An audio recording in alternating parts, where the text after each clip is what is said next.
কেইবাটাও দাবীৰ সমৰ্থনত ৰূপহীহাটত বিকলাংগ সন্থাৰ সভা। বিকলাংগৰ দাবী পূৰণ নকৰিলে ৰাজপথত নমাৰ হুংকাৰ।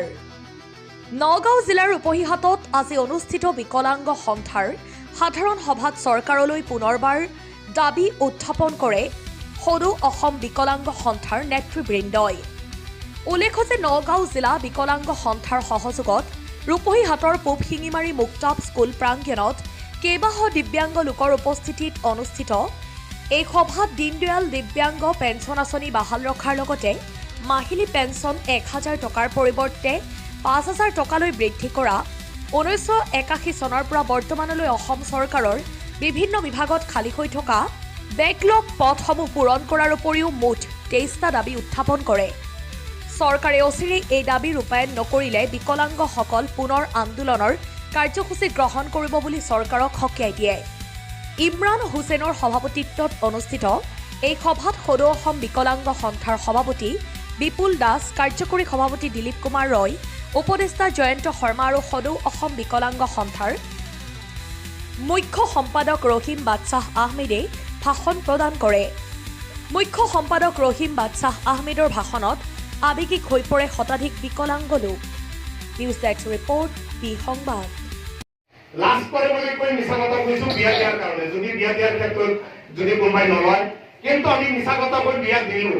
বিয়া দিয়াৰ পিছত যেতিয়া গম পাব সেই ঘৰৰ গাৰ্জেনে বা সেই গিৰিয়েকে গম পাব যে মোৰ তিৰিজনে চকুত কম দেখে বা কাণত কম শুনে, তেতিয়া ক'ব না নাই যে আপুনি কিয় কৈ দিয়ে, আপোনালোকৰ অৱস্থাটো ক'ব লাগিছিলে, কিয় কোৱা নাই, এই কথাটো অনুবাদ নকৰিলে, নকৰি কিনি এনেকৈ ৰাখিলে। সেই যুগটো গ'ল। এতিয়া বৰ্তমান যুগত সজাগতাৰ সৃষ্টি কৰিব লাগিব। সজাগতাৰ সৃষ্টি কৰি সেই বিকলাংগখিনিক আমি আগুৱাই আনিব লাগিব। বিকলাংগখিনিক আমি বিভিন্ন সুবিধাখিনি দিব লাগিব। আপোনালোকে নিশ্চয় জানে যে অন্ধ হৈ যদি আমাৰ মাজত কোনোবা জন্ম হয়, তেতিয়াহ'লে আমি কি কওঁ? কানা কানা কি কৰো যে তোৰ অলপ চিন্তা নাই, কিয় এই তুই অলপ বহি খাব পাৰিবি। যদিও দেউতাই অলপ খেতি মাটি আছিলে, অলপ বেপাৰ আছিলে, বাদ দিলে। বাদ দি কি কৰিলে? সেইটো লৈ কিনে আৰু কোনোবা এটা ল'ৰাৰ লগত দি, নহলে নিজে লগত যাই ভিক্ষা কৰা আৰম্ভ কৰিলে।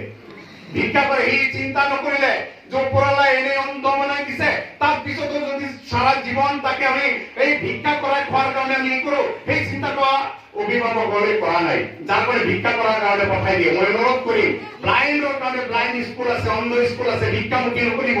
ভিক্ষামুখী কৰি সমস্যা সমাধান নহয়। নিজৰ কথাটো বুক ফুৰাই কথা ক'ব পৰা নাযায়, মানুহৰ চকুত চকু ৰাখি কথা ক'ব পৰা নাযায়, মানুহৰ অনুদান লৈ থাকে, হয় নে নহয়? আমি ভিক্ষামুক্ত কৰিব লাগিব এইসকলক। কাৰণ এতিয়াৰ পৰা যিবোৰ অন্ধ হৈ আমাৰ জন্ম পায়, অন্ধ স্কুল আছে।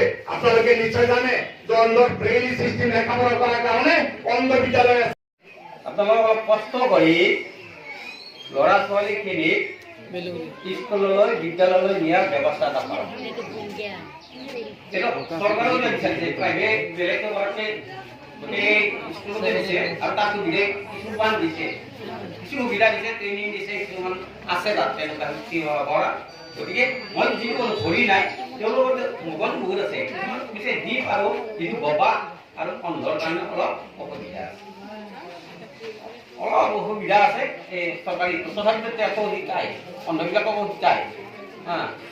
ববাটোক অলপ ট্ৰেইনিং লাগে, সেইটো অলপ অসুবিধা আছে, যা হওক হ'লেও শিকায়।